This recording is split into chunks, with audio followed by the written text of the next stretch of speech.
Well, we are just days away from the first Monday night football game of the 2021 NFL season. ESPN's Louis Riddick will be on the call for that game, and we're so excited to welcome him in right now to get all the insights. Louis, let's start right here. What are some things you're watching for as we head into this Monday night matchup? You want to see how this revamped defense really looks for this football team, for the Raiders, because I think from an offensive perspective, by and large, all the key components come back. Now, I understand there's some changes along the offensive line, and that's going to be a big factor for them as far as being able to be a multiple type of offense, run and pass, being able to run effectively, with Josh and Kenyon, and then being able to throw with Derek getting the ball out on the perimeter.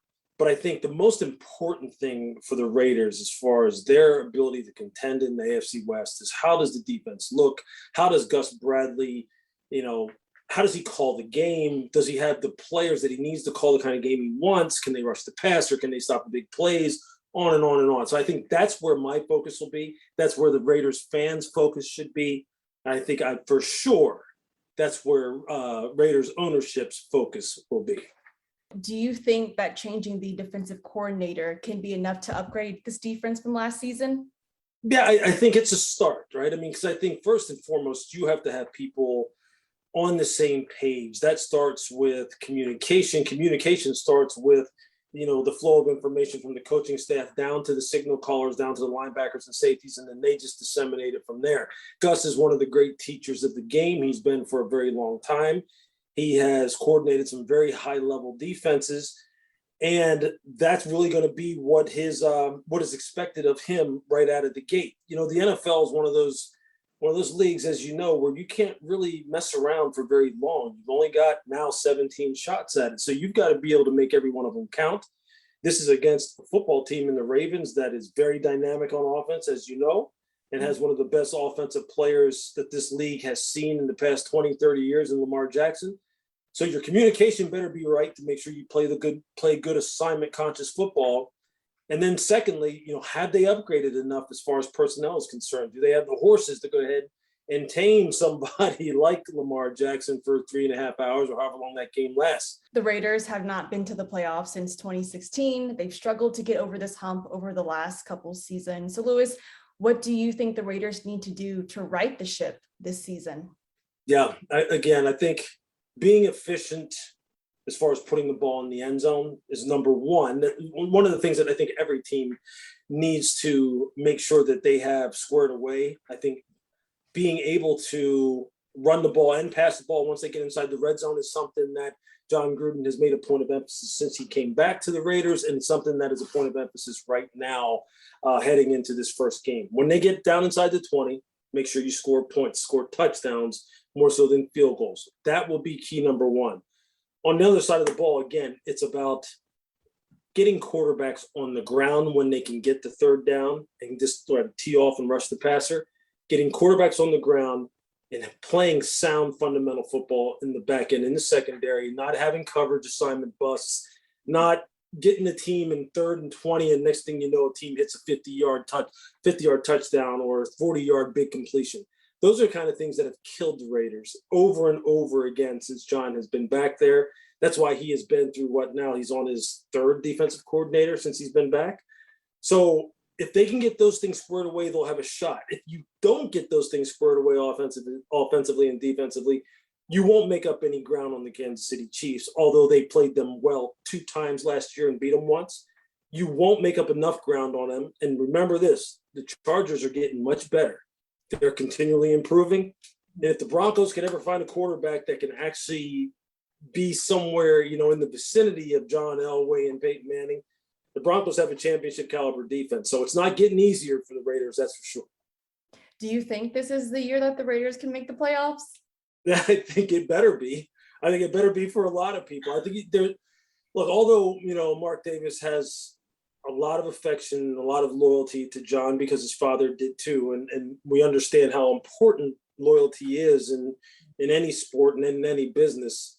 This is still a bottom line business, and he needs to make it to the playoffs. They need to be a contender because that's why you're in the NFL as an owner. That's why you're in the NFL as a coach, as a GM, to be a contender, not just to be someone who every offseason is trying to sell hope to the fan base. Fan base has plenty of hope in Vegas and in Oakland and everywhere else where people are diehard Raider fans. Mm-hmm. It's time now to make good on some of the hope that you sell in the offseason. And if you don't, then we all know what happens in the NFL. It's a replacement business, right? Taking a deeper look at this roster for the Raiders going into the season. The Raiders have been making some moves this offseason, adding some much needed pass rush help with Yannick Ngakoue. Last year, they struggled to contain the passing attack. So in comes Casey Hayward. But what's been the biggest move from the Raiders this offseason to you?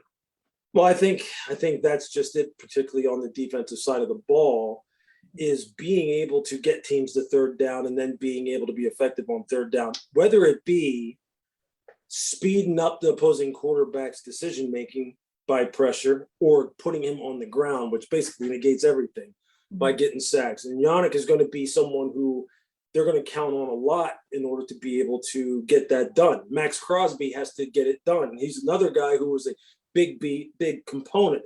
In the secondary, look, Casey Hayward's been one of those guys who's one of the great thieves in the NFL, meaning he has tremendous instincts, tremendous ball awareness, tremendous ball skills to be able to finish with interceptions. So he's a guy who's going to be very, very important for them. The two new acquisitions that they just got, Denzel Perryman, being one of them, KJ Wright being another one. Those are guys who are familiar with Gus Bradley's scheme. KJ played for him in Seattle, played in the same kind of scheme in Seattle. Denzel played in the scheme in LA with the Chargers. So he knows those two guys are key important additions as well. And then on the offensive side, look, the offensive line is different. It's different outside of really Colton Miller and Richie Incognito. You're going to have a new center, basically a new right guard, new right tackle.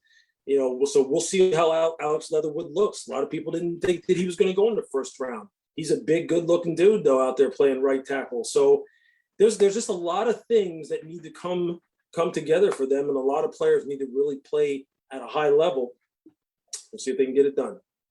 Now for the Raiders, they're going up against, of course, dual threat quarterback Lamar Jackson, and then you got Gus Edwards.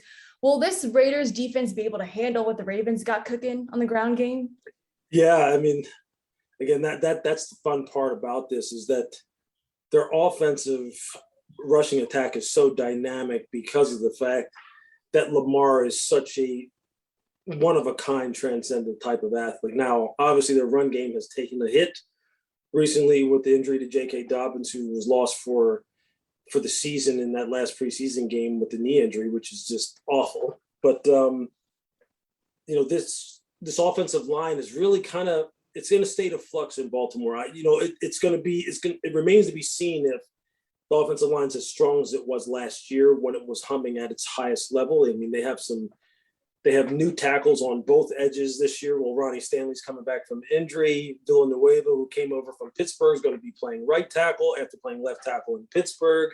There's just a lot of different components to this run game this year that for a first game maybe won't be hitting on all cylinders. And maybe that's something that Vegas can kind of capitalize on and take advantage of. They need to. That's going to be something they're going to need to exploit. And then make Lamar throw it. His wide receiver core is a little bit beat up.